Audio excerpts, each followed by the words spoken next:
I'm Maggie. And I'm Nicole. Welcome to the DAC Dyslexia and Coffee podcast. We're so happy you could join us. We're both moms and dyslexia interventionists who want to talk about our students and children. What dyslexia is, how it affects our kids, strategies to help, and topics related to other learning disabilities will also be covered in this podcast. Parents are not alone, and we want to give voice to the concerns and struggles we are all having. This is a safe place to learn more about how to help our children grow and succeed in school and the world. Grab a cup of coffee and enjoy the conversation.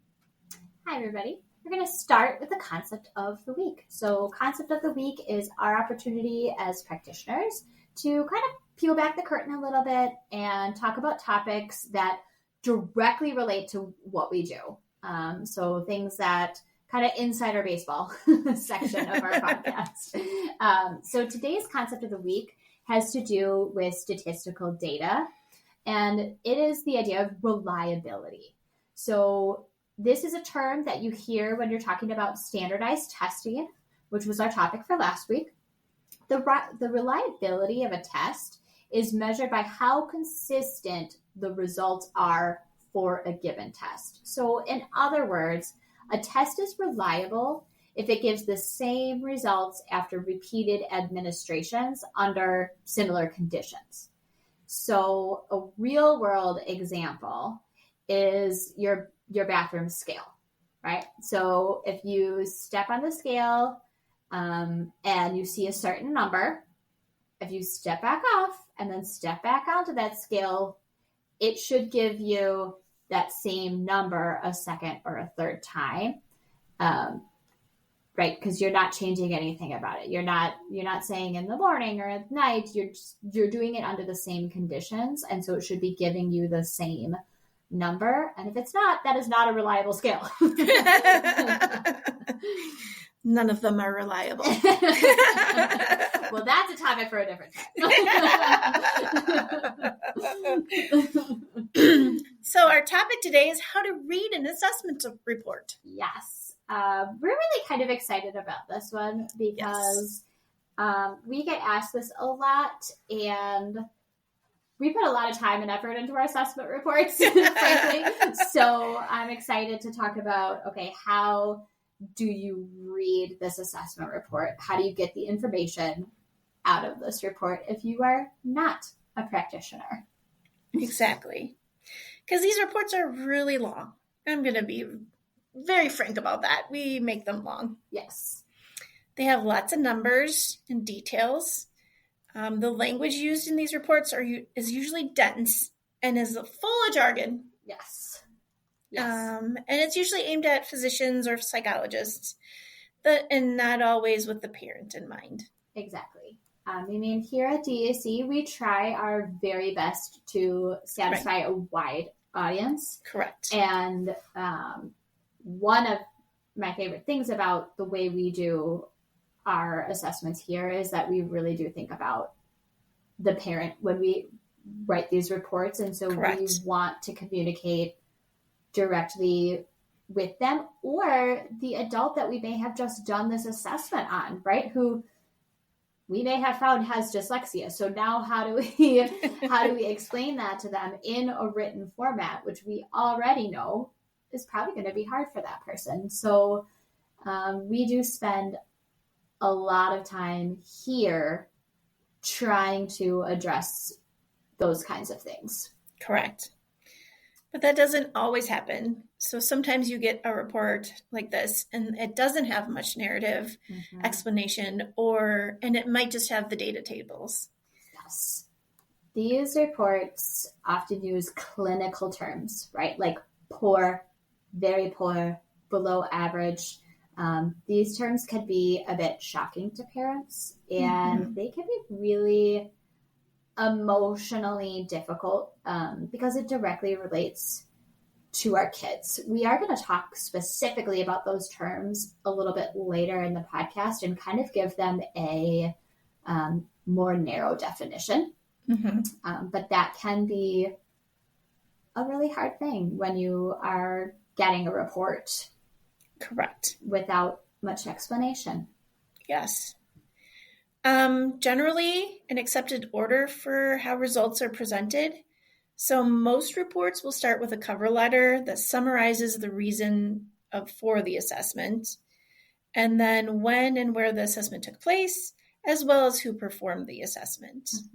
And it will include, ideally, that person's signature and their qualifications, right? Correct. Why are you qualified to be giving this assessment in the first place?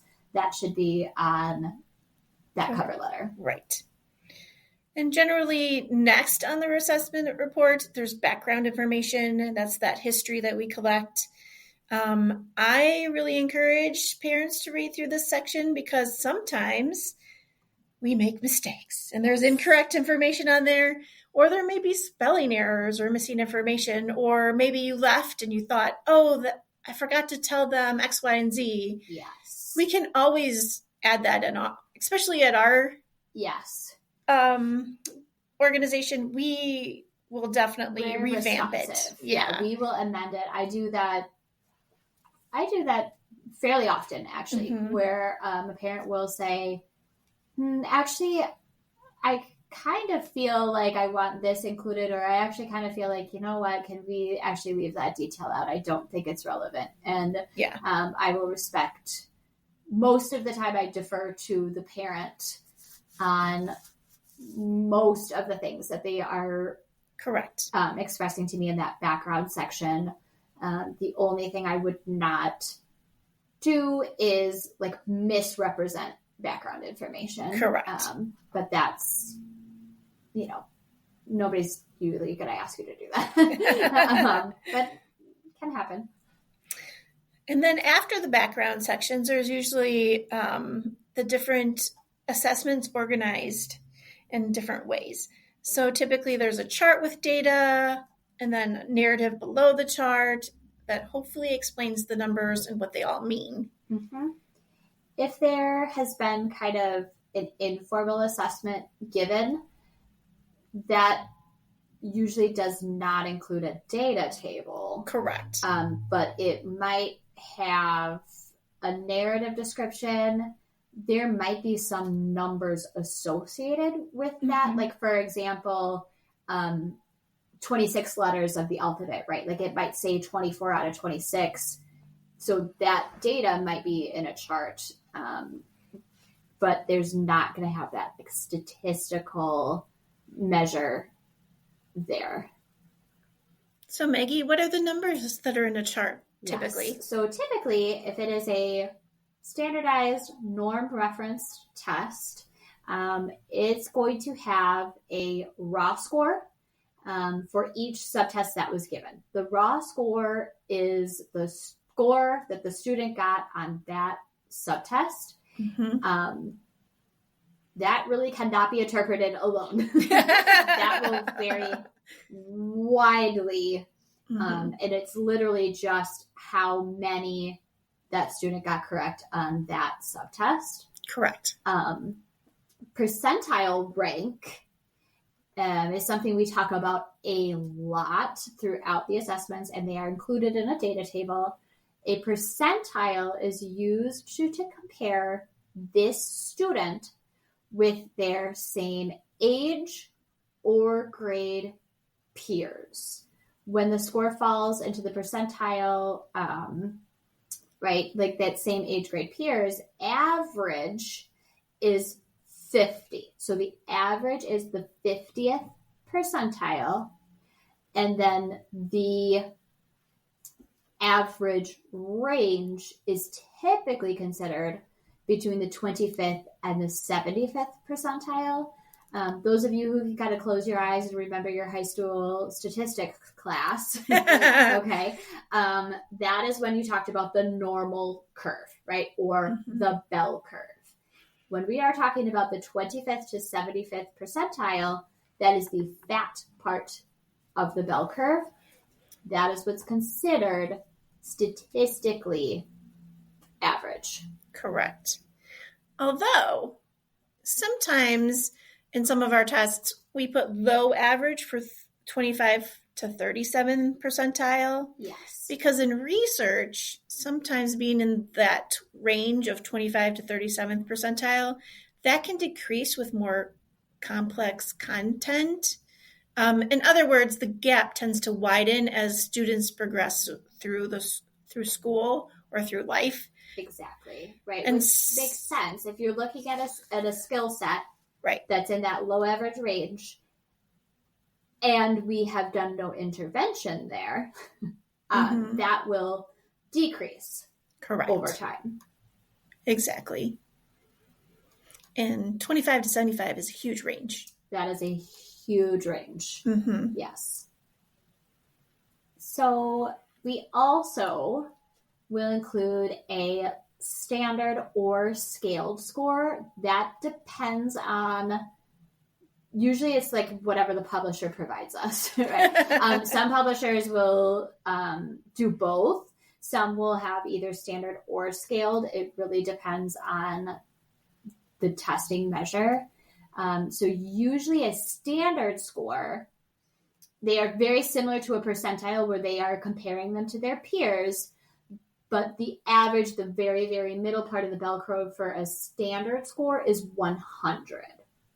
Mm-hmm. For a scaled score, the average, the middle number is usually 10. So it really, again, it depends on the assessment, but both standard and scaled score refer to a normal bell curve. Correct. And then we get to the age and grade equivalents. Most of the tests have these. In our center, we don't always include these unless the assessment is based on it, mainly due to the confusion about these numbers, and sometimes they're not as accurate as the other data that we can grab out of the tests. It also often does not actually reflect the student's overall abilities, and they cannot be used to accurately monitor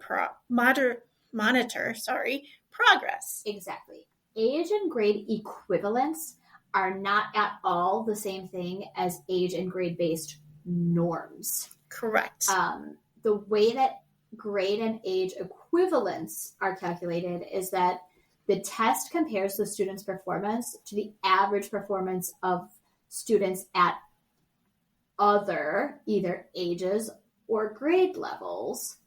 So, for example, to kind of make this more concrete, let's say the average score of a first grader on one specific test is 50 points. The student that I'm testing scores 50 points. Regardless of their own grade, this could be a 10th grader. Regardless of their own grade, this measure would say that this student's performance is comparable to a first grader's performance. Correct. I feel pretty strongly about this topic. I never include age and grade equivalents on these tests unless a physician specifically asks for them, because they are not accurate. They're not a good reflection.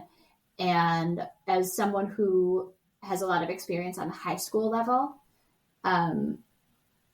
these measures often carry a very heavy emotional weight. They don't actually mean that this kid is a first grade ability, but that is how they are taken. And I have never seen them lead to a good outcome. A test will also likely include a descriptive term based on the standard score in the percentile rank. Yes. So this is what we were kind of talking about before, that here's where a very common descriptive term background is very poor. Which is less than 5th percentile. Yes. Poor. Between the 5th and 9th percentile. Below average. 9th to 25th percentile. And then below average. 25th to 37th percentile. Then we have our average range. 37th to 63rd percentile. Then we have high average. 63rd to 75th percentile. Above average. 75th to 91st percentile. And then superior. 91st to 100, which I don't see that very often. I sometimes students do on our memory measures. The memory, yes. I've also seen it in our listening comprehension tests. Yeah. Mm-hmm. But it's still not very, very It's common. Not very often. Think about if you're really like closing your eyes and picturing that normal curve.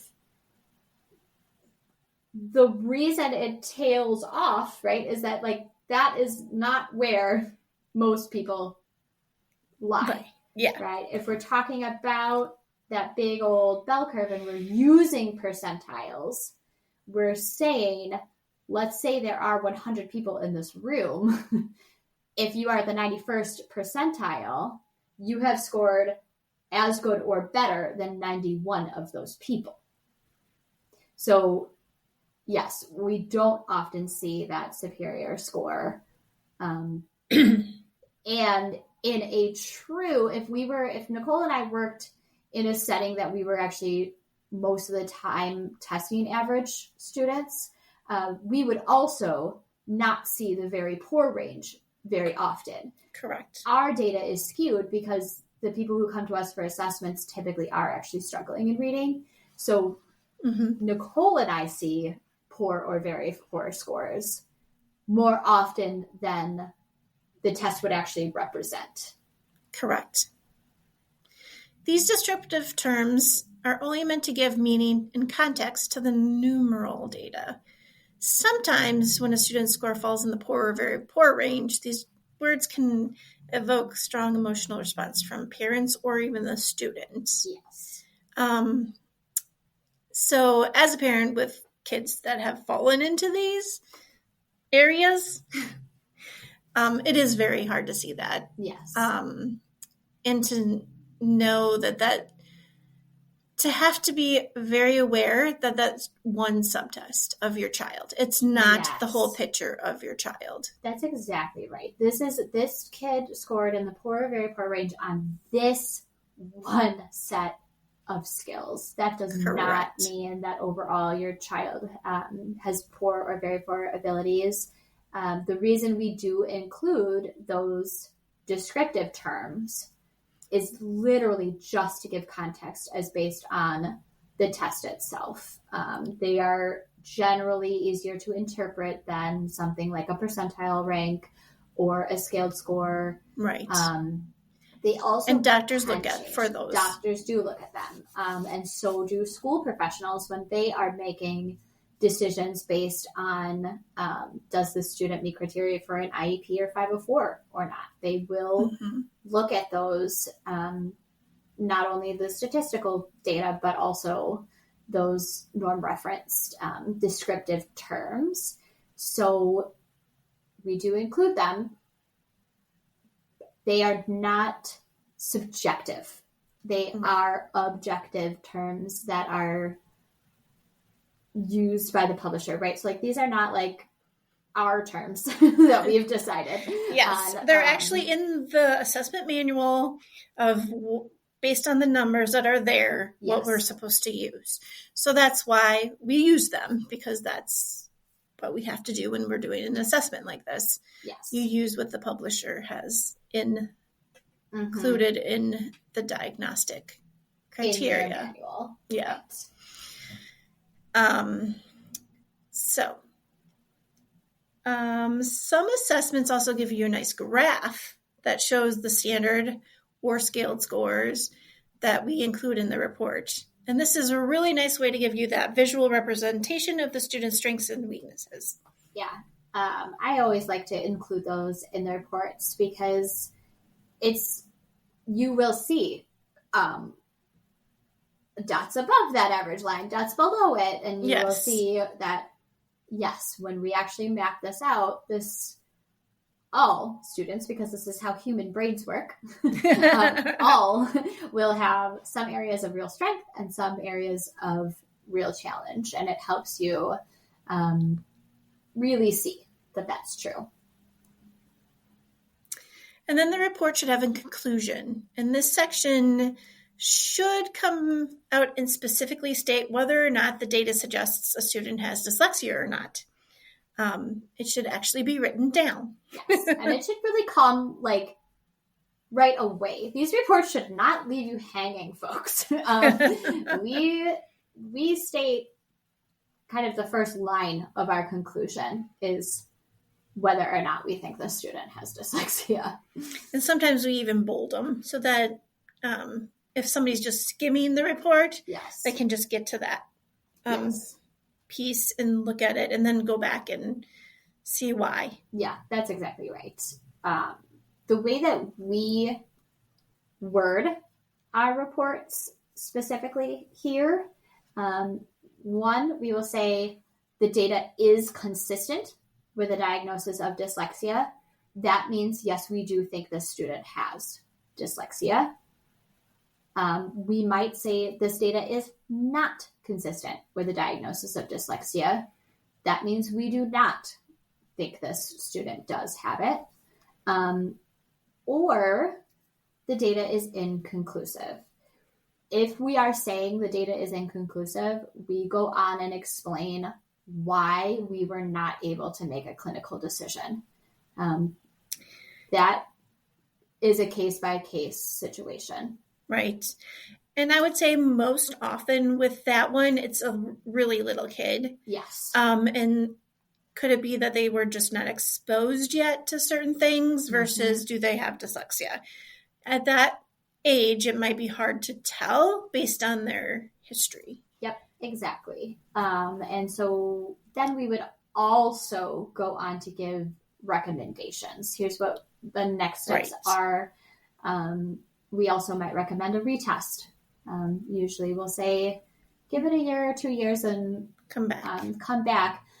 Don't not get intervention. Right. But if you're seeing issues and it's inconclusive, still go for intervention. Right, still go for intervention, but we just can't, at a clinical level, make a call whether or not it's dyslexia. Correct. And then a good conclusion would also include the definition of dyslexia, either from the International Dyslexia Association and the Diagnostic Statistical Manual, the DSM. Yeah. Our report does include both of those definitions. And it's pretty important that we're representing that correctly. Yes, for sure. And also if there's anything else that is recommended, like maybe we think that there should be another test given, or maybe we feel it's a different area that might need testing, that would also be in the conclusion. Yes. That conclusion, we would talk about what areas are impacted, since there are so many. We would talk specifically, do we think it's the phonological awareness, phonological memory? Do we think it's rapid automatic naming? What is speaking to us as far as written expression?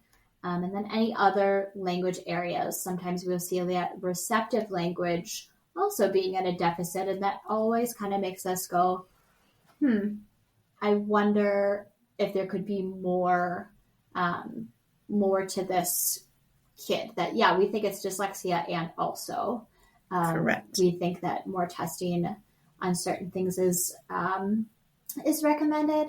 Something pretty common that we see often is we think there may also be ADHD.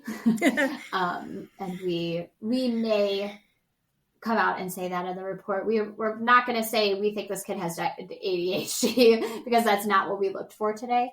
But we might say may benefit from further testing. Yes. And then fill the blank in because, Right. And we would say why too. Right. This executive functioning seemed to be impaired. Sequencing seemed to be impaired. Right. Right. This kid literally could not sit at all throughout the assessment. I think the other one we refer a lot to is speech therapy. Yes. If we notice a language concern, like articulation, or there's something else that is flagged. Some of the assessments we do use have a language component, and sometimes if those areas are low, then we would recommend further testing. Yes. So, yeah. Yeah, I think Nicole and I were excited about doing this episode because this is a big part of what we both do here. And I think I like sharing with our listeners what goes into these reports. What are we thinking about as somebody who's giving a diagnosis? What are we thinking about when we're giving these tests, and why we really take it very seriously? Mm-hmm. When we're telling a parent whether or not we think their kid has dyslexia or not, that's a really deep responsibility, and we both take it very seriously. I would say our whole assessment team does. Absolutely. We have a whole team, I think we said in the last episode, and we make sure everything is evidence-based, and we use each other to bounce ideas off of. And the reason we put it's consistent with is because really a medical doctor is the only one who can put it on the diagnosis list. Yes. So that's why these assessments have so much data on them, because the doctor wants to see that data and to be able to say, yes, I'm going to be able to put this on your diagnosis list, which is what we recommend for students if they want accommodations in high school and college, because you need to show that it started in childhood, which is why we do the big background history also. And you also have to be able to show that it's been a consistent issue throughout academics. So, often these assessments serve as a beginning paper trail for the student, and they do end up following these students for a very long time. So definitely keep it in a safe place. Yes. We get calls a lot. 10 years ago of, can you find my assessment? And I'm like, I wasn't even here then. Yeah, well, that's really important to note too, because actually in compliance with HIPAA, no, we don't have that from 10 years ago. We need to shred them after 7. So no, but we still get the calls. Yes. So just so you know, they might be needed especially if you're going to go for a test for grad school. They seem to need more of the paper trail for those tests. So we have had people have to come in and get retested, and then we have to document so much of their history and they have to give us all their academic stuff, and then we have to compile a report to show that they had intervention throughout their academic history. So if you have this, it's good to keep it in a safe spot so that you can bring it out when you need it. Yeah, it's, as someone who was a high school special education teacher, my job was transitioning students out of the public schools, and they would come to me already with a pretty thick file, most of them, and it would have data from kindergarten, and it was actually one of my favorite parts of that transition job, because I got to see it in so many cases, like, wow, this kid really is kind of the same kid, but just older, or, whoa, this kid has made this crazy amount of progress. So I guess what we're saying is make sure that we are keeping these assessments in a safe place, and they are going to be relevant for this kid for a long time. So Maggie, what's going on beyond dyslexia? Let's see. So something kind of fun. We went to the zoo last weekend, not last weekend, but the weekend before. And for those of you not in southeastern Wisconsin, we went to the Milwaukee County Zoo, and they have a new octopus. Really? Actually, fairly recent. Ooh. And he was really active. Okay. We went on a day where the weather was like kind of crappy. So not a lot of other people wanted to be at the zoo, but it was like empty. So we got to get up to the glass. He was playing with a ball. Really? And then he also had like a puzzle toy.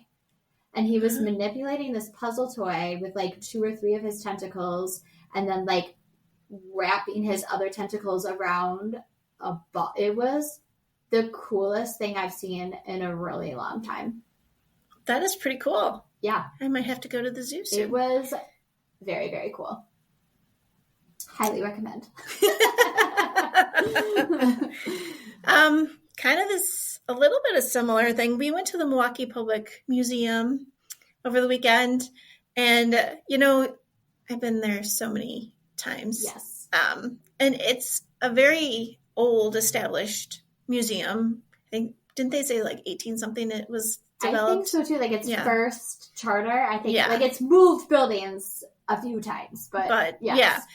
So it's been pretty similar my entire life, but they're actually building a new one. And it looks like a spaceship, which is really weird to me. And I'm kind of sad because I really like I like some of the displays, and I hear that they're going to be changing a little bit, but I was really excited because we ended up staying 4 hours, which for my kids is pretty amazing. Huge. It is huge. And, they all had fun. And they all liked learning. And it was really weird because that's not normally what they want to do. That's like the dream. Like, I know, right? The one time it happened, just mark it down. Put that in the folder where you put their like educational data. Yes. And never ever let it go. Yeah. That's for sure. It happened. Yay. That's amazing. Well, thank you everybody for listening. If you do like our show, please follow us on social media. Reach out if you have any questions or would like us to discuss a topic. If you do like our show, please give us a rating on your favorite podcast player. This is how we reach more listeners and we get to help more families. Thank you, everybody. Thank you.